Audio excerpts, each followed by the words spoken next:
Hey everybody, welcome back. For those of you who don't know me, my name is John Clayton. I'm a recovering drug addict and alcoholic, and I've been clean and sober since February 21st, 2021.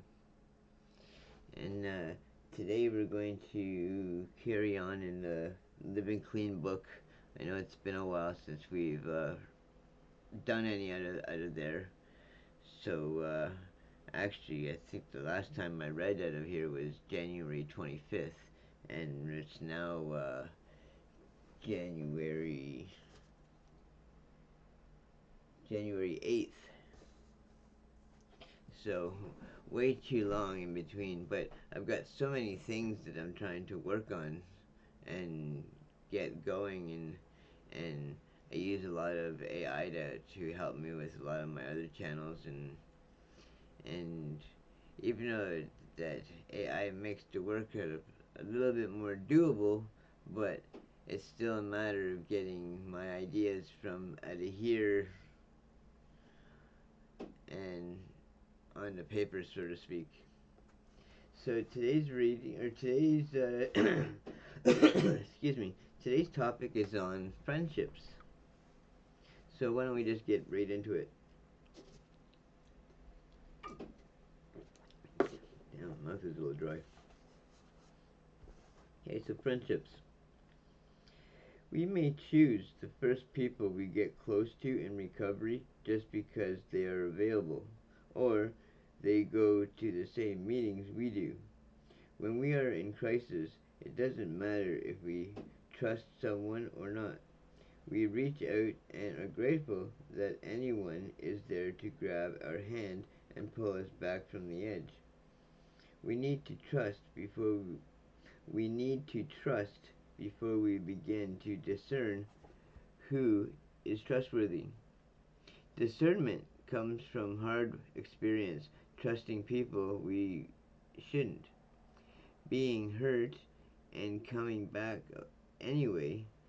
As our respect sorry as our respect for ourselves grows, we choose more carefully whom we confide in. We get to know each other better, but we also get a better idea of ourselves and what we want and deserve in our friendships. We begin to recognize the elements of a healthy relationship. A sense of safety can be the biggest difference in a relationship. We start to feel like we can trust people, and we become more trustworthy ourselves. A third tradition teaches us that we are all accepted in NA. We are not going to be thrown out if we make a mistake. So we get to experience different types of relationships and different kinds of conflicts, safe in the knowledge that we will still be welcome when it's over. One of the things we notice in recovery is that we have many different kinds of friendships. We get to experiment with that too, and find the ways we are most comfortable connecting. Those also change over time. Relationships are fluid, and that is part of what makes them so challenging. They change the time. A member we have not a member we have sort of known for years will ask us to coffee, and we become fast friends. Or we notice that someone we once were close to has grown away from us, and we no longer seem to have as much in common. Our experience about what a friend should be, or what a partner, a sponsor, or a parent should be, can keep us from addressing the reality of our relationships. We let go of the feelings that cut us off from other people and from ourselves. The steps and traditions help us learn how to practice principles and to clear away the mess that makes it so hard to see what is real. There are parts of me that were frozen because of my childhood damage, explained one member. I made a decision that no one should hurt me again and I would rely only on myself. It created a very lonely and world. There wasn't room for anyone else, not even my higher power. It took some It took some serious step work to recognize how my early relationships set the patterns for later ones. The core of our disease is self-obsession. It needs to be dealt with from the very beginning of our recovery and for the rest of our lives. We begin to learn this the first time we walk into a meeting and feel we are in the right place. The identification we feel, the sense that other people know what we have suffered, breaks the grip of that self-obsession and frees us from ourselves. Escaping the trap of self-centeredness opens us to others, and we are startled by their gifts and their uniqueness. We are each stronger in some ways and weaker in others. We find that we are able to help and to be helped by the same person. They need what we have, and we need them as well. We awaken to a world where no one is simply what we think they are. Everyone has stories and struggles, assets and shortcomings.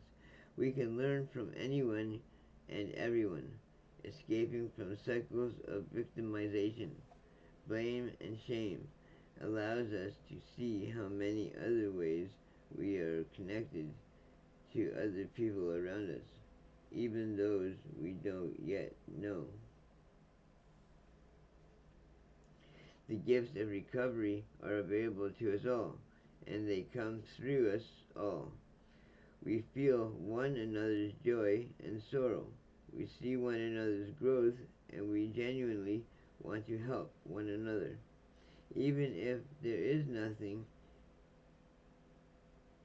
in it for us, empathy is the ability to connect with others at, at the level of the heart and the spirit, learning to develop empathy, repetition,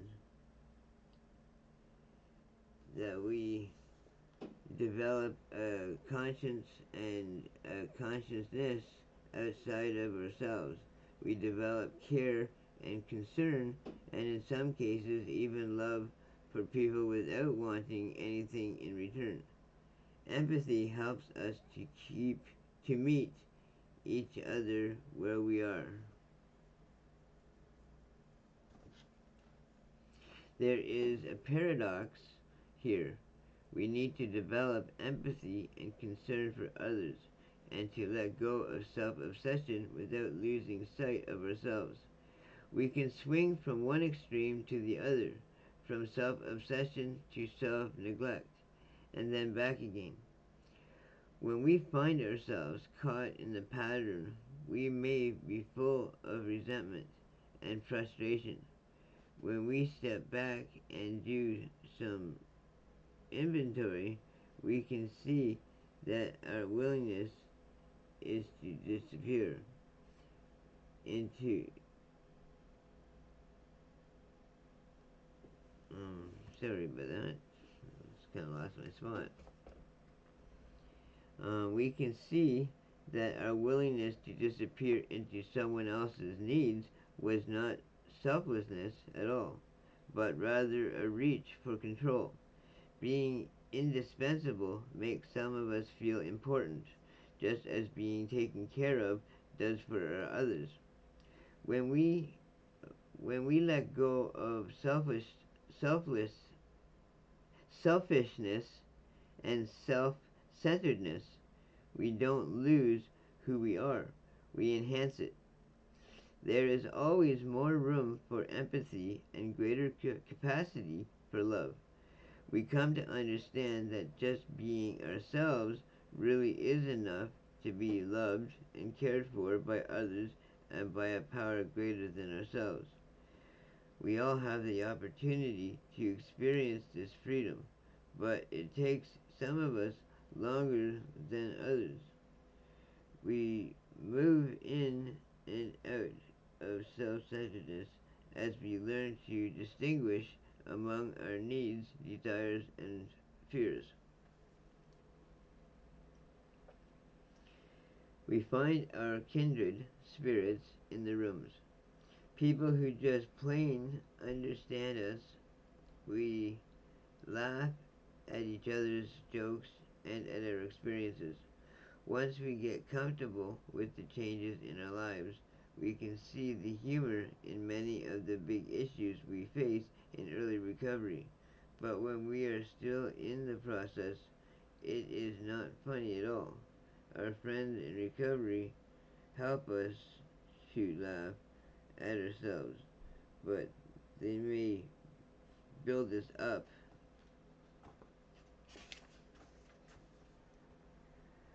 and tear us down. But ultimately, they accept us as we are. The friendship the friendships we share in recovery are among the strongest we have ever experienced. Some of us use the word family to describe this obsession, and sometimes it really can feel that way. When we see holidays together, sorry, when we have holidays together, share celebrations and mourning, watch the big game together, and so on. One member suggested that a home group was like a family, not only in its closeness, but also because we don't get to pre select its members. Some of them are really difficult, she said, but they're ours, and we love them.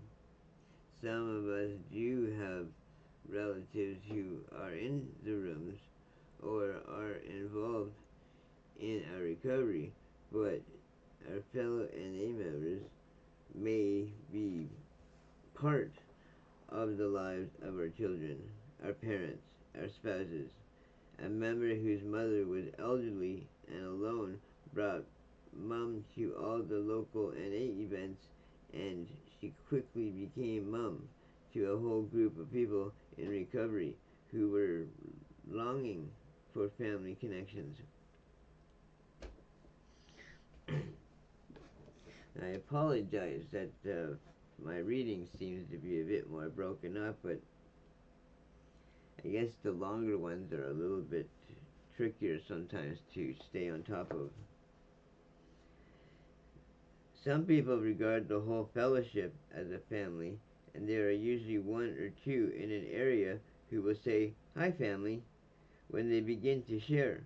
But some of us are uncomfortable with this, especially in our own families where violent or unsafe, or if we have experience in other kinds of groups that made demands of loyalty from their members. The talk of family makes NA seem dangerous in those ways that demands will be made for us. That we will be asked to compromise ourselves or put ourselves in harm's way for the family. To some, to some, sorry, to some of us, it's not threatening at all. It just sounds a little cheesy. We may not even have language to describe the kinds of connections we have in NA, especially after we have been around for a while. We walk with each other through the day-to-day struggles of our lives, romance and heartbreaks, births and deaths. Our sense of connection deepens into kinship. We may not always have the kind of intensity in our relationships that we do in our first few years, but the depth that grows in place is also beautiful. When those people who are part of our early recovery continue to be part of our lives, time adds something to those relationships that nothing else can. We have long friendships that have weathered terrible storms. People we see twice a year but who pick up where we left off as if no time has passed. People who save our lives and we don't see them again for a year or a decade. People who are woven completely into the daily lives. There are deep emotional connections that exceed what we think of as friendship, but don't quite match what we mean by family either.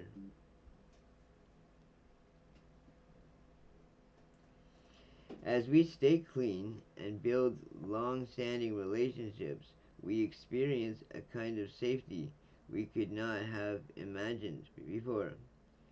We know one another as well as anyone knows us. We have watched each other grow up and grow old, and in some lines on one another's faces, we see the laughs and struggles we have shared over all that time.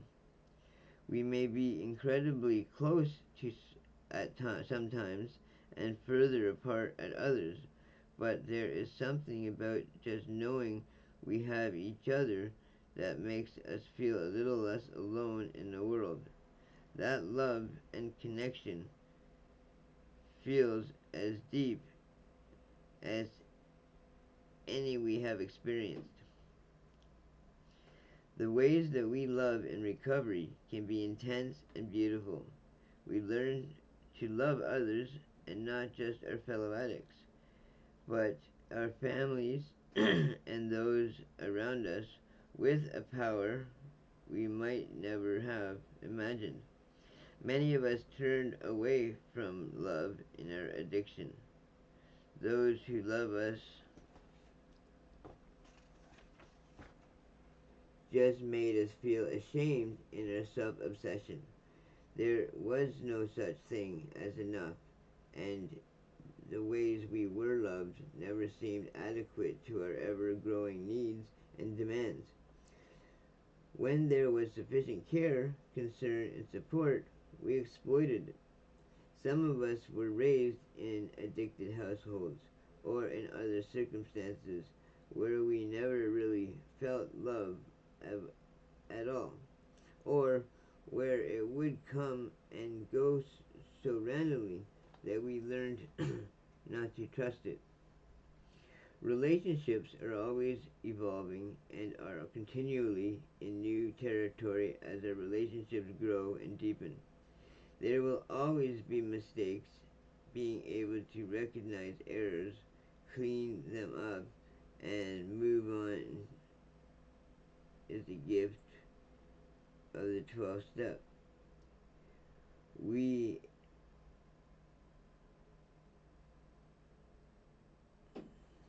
And it's not just that we are able to keep small problems from getting bigger, we struggle with the belief that we're not good enough.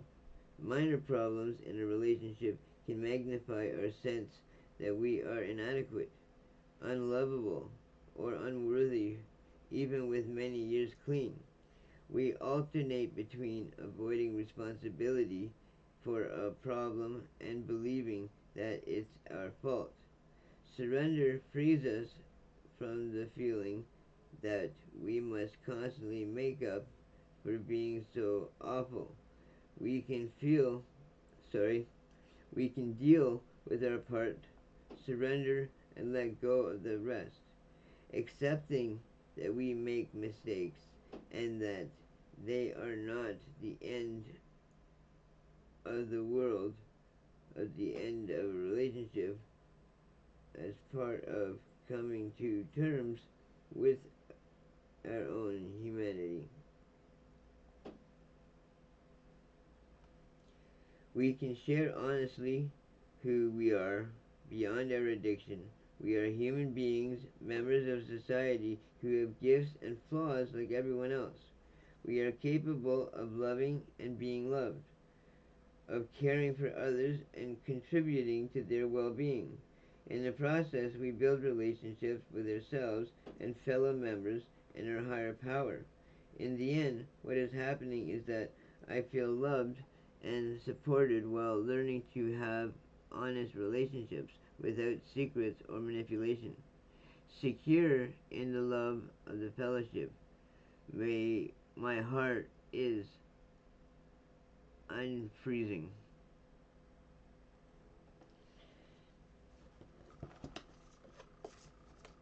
Yeah, wow. That was a big read. Um,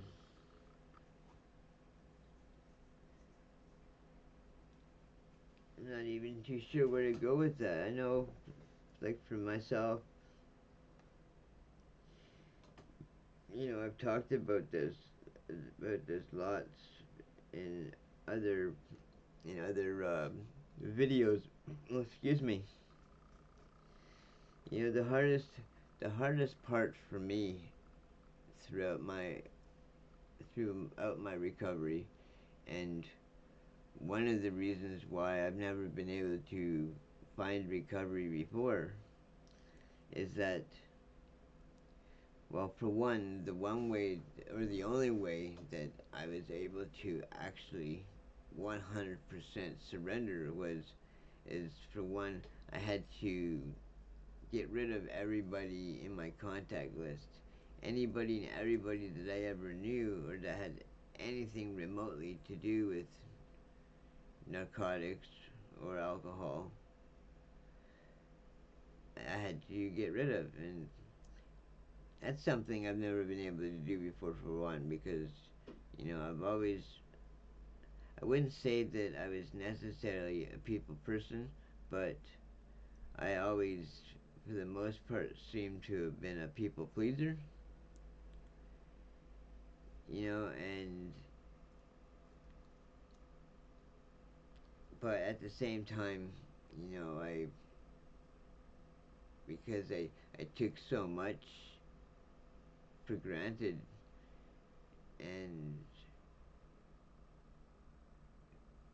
caused so much suffering, not just to myself, but to the ones who supposedly even cared for me. And then the fact that, now that I am clean and sober, and because some of the gifts of of of recovery that I've never thought I'd get a chance to experience is the fact that, right, well, because my teeth were so badly rotten, they were constantly putting poison into my body, and so, that was constantly making me ill too. While I was when I was in active addiction, and so, being in treatment, I was actually able to finally get them pulled, which means they all had to go.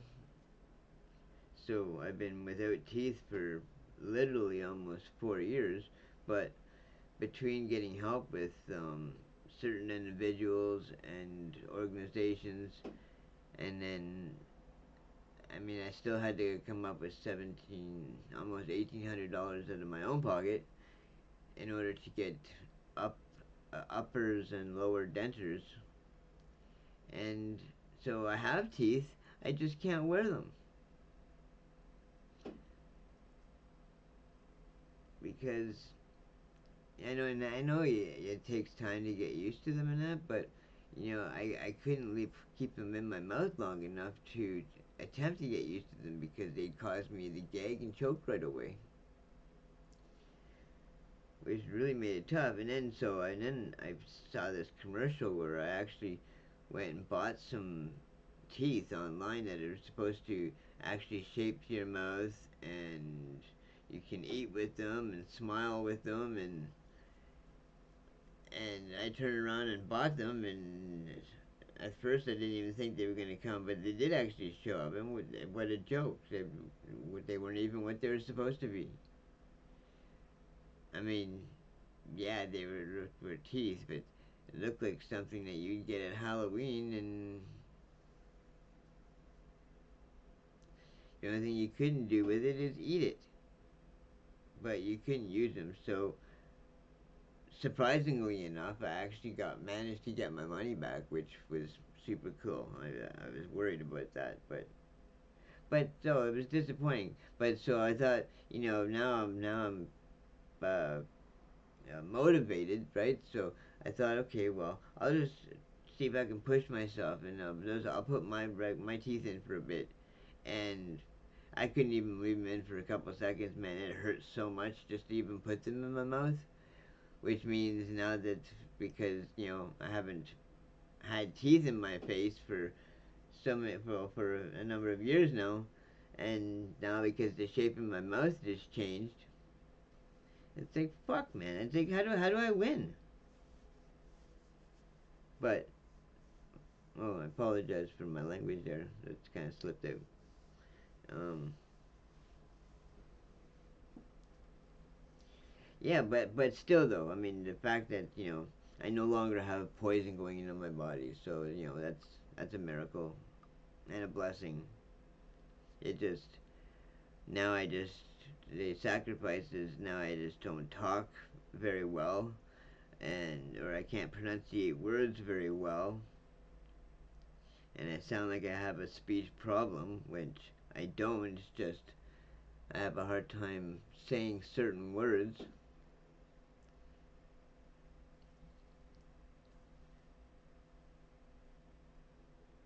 But as you can see from my videos, I'm doing my best to work around it.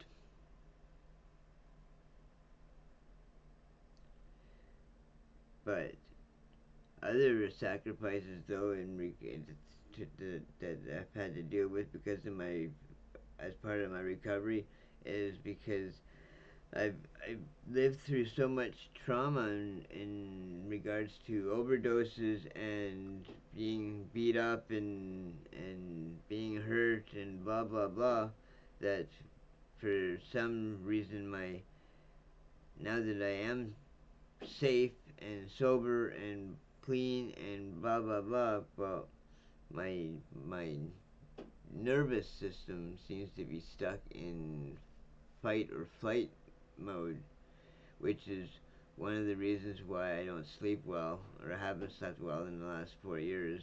Is that I'm waking up every hour, right? So since I've never, since I've been unable to have a proper night's sleep, especially in that amount of time, well, when your body goes into deep sleep and whatnot, well, that's when everything in your body starts working together to heal itself. And I haven't been able to heal properly, and I'm still not healing properly. But I'm now on top of keeping busy doing my videos and my other channels. But I'm exercising every day now, or at least I have been for the last 99 days. And the fact that I've been managing to do it consistently. I mean, I started out just doing one exercise, and then over time ended up adding. So now I mean, now I'm up to I think um, 1, 2, 3, 4, 5, 6, 7, 8 exercises that I'm doing every single day. But also too, health wise, there's my nervous system issue, and then you know I already put too much sugar in a lot of the stuff that I eat on a regular basis, especially coffee. Like for the longest time, I was putting at least 6 sugars in my coffee, like every coffee. Well, I managed to cut that back quite a bit. So when I am drinking coffee, and ever since treatment, because I'm not, my only other really bad habit is smoking cigarettes. So I couldn't give that up too, right? But still though, I used to never drink coffee until after 12 or after 12 o'clock in the afternoon. I wouldn't drink coffee, and then it got to a point where I'm drinking coffee like all bloody day, which is so. I mean, that's understandable why my maybe my sugar, like it's a good thing I'm not diabetic, but because my body's all fucked up, that it can't determine on, or as at the same time it's trying to burn the proper amounts of sugar and or my insulin intake, or the insulin that the body makes. I'm not getting the proper nutrition, and so even for the last, I know I've been seeing all these videos on between YouTube and TikTok, and which is weird because I haven't really talked about a lot of the things that I'm going through, but all these videos that I keep seeing are showing all the symptoms that I'm dealing with in regards to my legs, with them not healing properly, and with my ankles and calves and everything, and feet being constantly, well, for the last 4 years, I've been somewhat swollen, and where my skin feels super tight, or where I'm itchy for no apparent reason, and a lot of that has to do apparently with the amount of sugar that's in my body, and also too, when you get that proper amount of sleep at night, then that's also when your body is also running through its course with whatever the insulin that's running in your body, or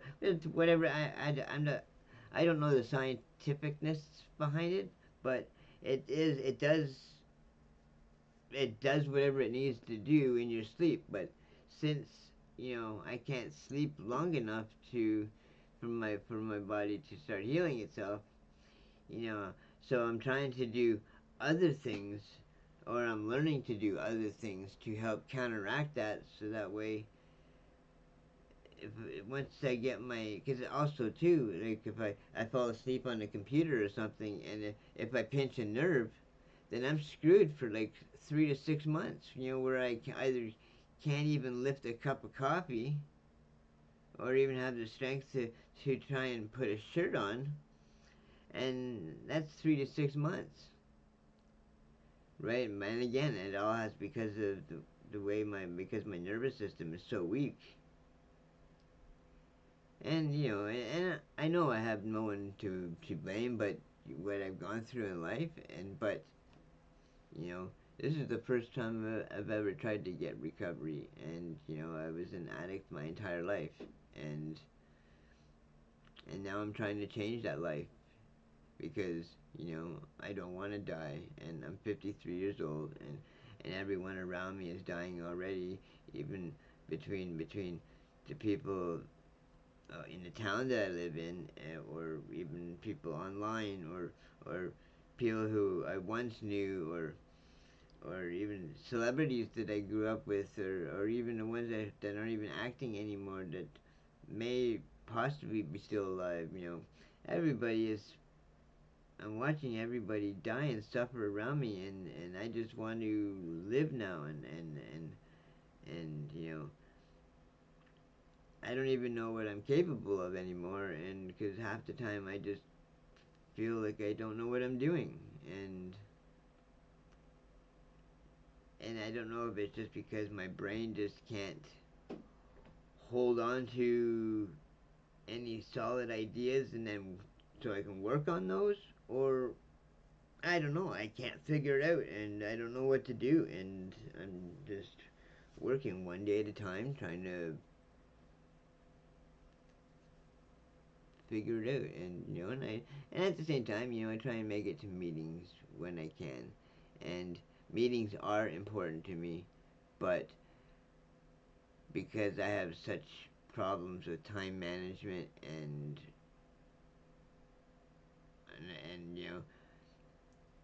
priorities, is I'm not really sure about that either, other than, I'm just constantly trying to do the next right thing. And since I'm alone and I'm isolated and it's just me and my cat, and I have nobody who's keeping me accountable, so I have to keep myself accountable at the same time as I'm just trying to do the next right thing and make it to meetings when I can. But I think I probably said a whole lot. Um, I hope that wasn't enough to send away what few subscribers I have, because I would love to get some more subscribers and some people to help me build up my community, this community of like-minded recovering addicts who just want somebody to stay clean and sober with. And if that's what you're into, then you're definitely in the right channel. So I hope you come back. I hope I didn't say enough to push you away. And if nobody's told you today that they love you, well, I love you, and I appreciate you joining me today, so thank you. Bye for now.